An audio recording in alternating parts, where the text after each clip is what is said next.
But what is prevalent for the normal person is going to be a DWI because we have a community culture of drinking and we have a culture that's depending on driving from here to there. We don't have that much public transportation, especially in a place like Houston, especially in places like Louisiana. Just you got to drive, and if you don't have a car, you're going to be in trouble, right?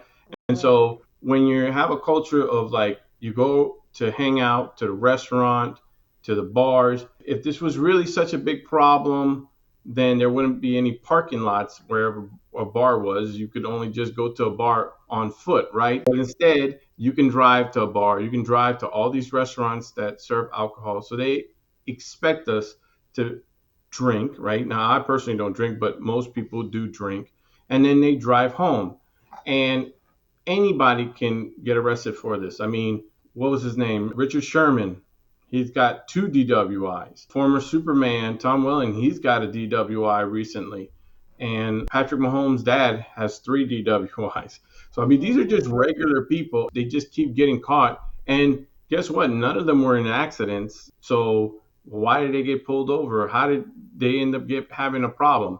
Well, because it's the one thing that you're most likely going to get pulled over for something else and then get the handcuffs on you. So DWI is pretty important because it affects regular people, not criminals. That's a load of information. I've done some limited DWI work, but I've never devoted that much thought into the logistics behind it. About really what you said is so true that somebody might go out to a bar, have a drink, which is what people typically do, and they're not intoxicated. They may not even be over the limit, but the minute they get pulled over, there's any alcohol involved, they immediately want to arrest the person that's driving while intoxicated.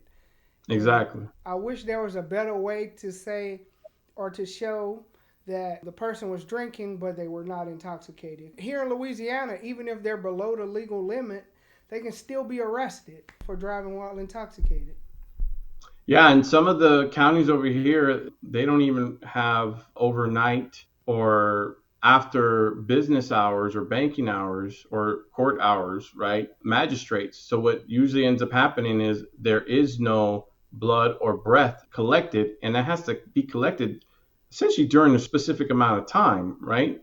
Because alcohol does dissipate, and after about 2 hours, it's worthless anyways.